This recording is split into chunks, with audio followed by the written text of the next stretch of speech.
Buenos días, el día de hoy les vengo a presentar mi evidencia 3 de pensamiento filosófico en Cuatro Millennium y empezaremos.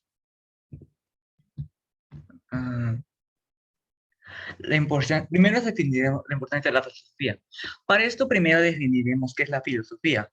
La filosofía en sí es un concepto bastante abstracto, la verdad, ya que es primero investigando su etimología, filos de saber y sofía,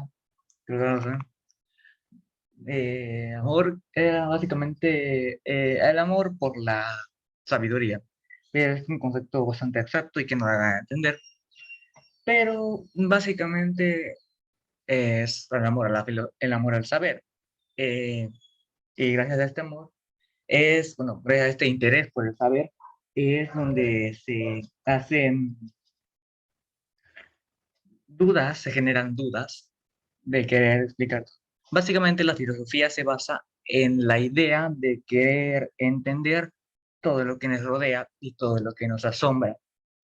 Explicarlo a través de explicarlo de manera racional y de manera que se desgloben más y más respuestas, porque entre más grande el concepto y más información, mejor.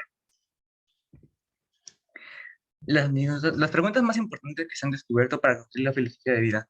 Eh, Desde el inicio de los tiempos, el ser humano se ha hecho preguntas que no han podido responder, ya que cada persona tiene una filosofía de vida distinta. Y esta filosofía es básicamente, que es como una cosmovisión o una manera de la que ven el mundo, ya que no se basa en muchos aspectos personales. Esto también define básicamente la respuesta a algunas preguntas. Como dije anteriormente, estas preguntas se han hecho desde el principio de los tiempos, como por ejemplo, ¿qué es la vida? ¿Qué es la muerte? ¿Qué hacemos? ¿Dónde estamos? Ese tipo de preguntas. También, básicamente, y a medida que van avanzando, pareciera que se van contestando más preguntas, pero en realidad se van creando más, ya que conceptos nuevos se van agregando a la historia, pero estos conceptos también tienen diferentes interpretaciones o pensamientos sobre ellos. La justicia, la moral, qué es lo ético, qué es la libertad y ese tipo de cosas, ese tipo de preguntas. La importancia del desarrollo del pensamiento filosófico que ha ejercido la humanidad. La filosofía se le conoce como la madre de todas las ciencias y la base de toda ciencia, debido a que en sí se basa en eh, el estudio de todo lo que nos rodea y intentar explicar esto. Y gracias a pues, esta definición de intentar explicar todo lo que nos rodea, de ahí se derivan todas las demás ciencias, que básicamente es el estudio de ciertas cosas, bueno, de ciertos conceptos y características de la realidad. Eh, Voy a explicar tres puntos importantes sobre mi filosofía o del pensamiento de que tengo y por qué se consideran preguntas filosóficas. La libertad, eh, en sí, la libertad es un es un concepto bastante vago, ya que esto no tiene definición como tal. Realmente ninguna de estas tiene, pero se explica que dependiendo de quién le preguntes, la libertad es eh, básicamente como si pudieras hacer cualquier cosa, pero realmente no. Actualmente se dice que somos libres, que somos seres humanos libres, con libre albedrío, pero realmente no estamos tan libres como parecemos. No se puede llegar a una libertad absoluta. Eh, ¿Por qué razón? Las siguientes. En la Constitución, en México, en la Constitución política, se definen dos cosas. Bueno, se definen los derechos principalmente, pero entre ellos obligaciones, en un artículo. Los derechos son básicamente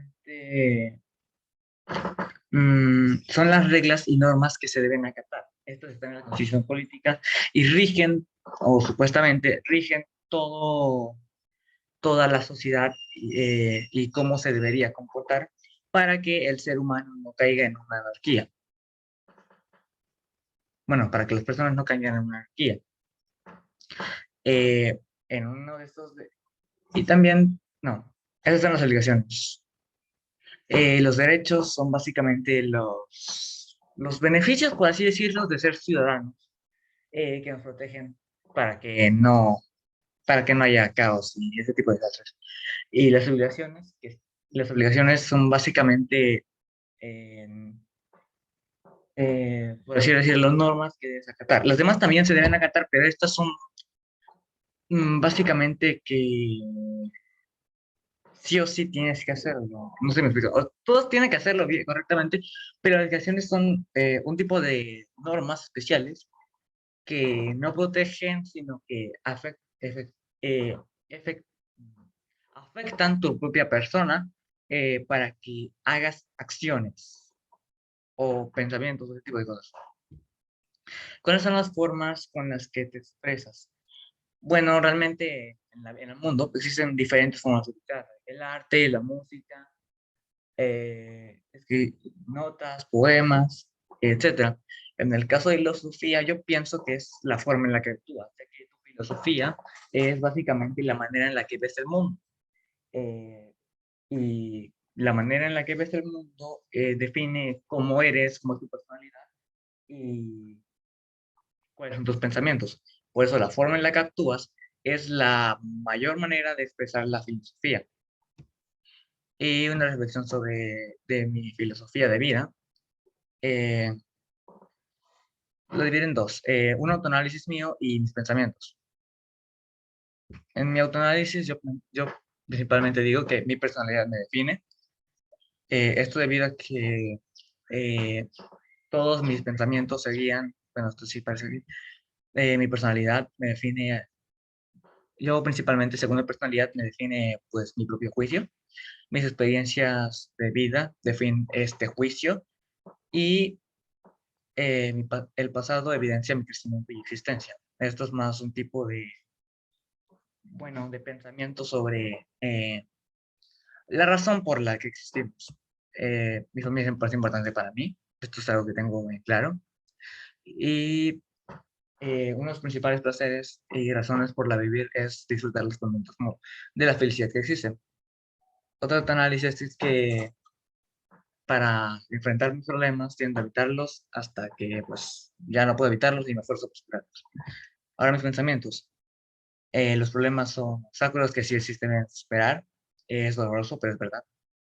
Eh, Pensamientos sobre la muerte y ese tipo de cosas filosóficas.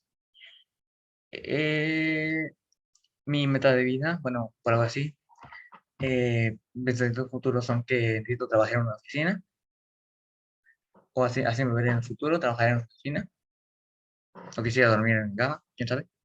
Y pensamientos sobre la moral. A una vida no se le puede asignar un valor, realmente, una vida es invaluable. No es que no tenga un valor, sino que tiene tanto valor que es invaluable. También sin el mal no puede existir hacer el bien. Esto es algo que he llevado pensando mucho tiempo, ya que por mucho que me moleste, o así, por mucho que enoje a las personas que disguste que haya mal, no puede haber mal sin bien, y no puede haber bien sin mal. ¿Qué voy a hacer? Así que es algo de la realidad y debemos aceptar. En el mundo existen personas buenas y malas. La línea de lo correcto y lo incorrecto son muy delgadas. Eh, Esto es parte de la filosofía también, ya que muchas personas piensan que hacen algo y piensan que es correcto cuando en realidad otra persona piensa que no es correcto.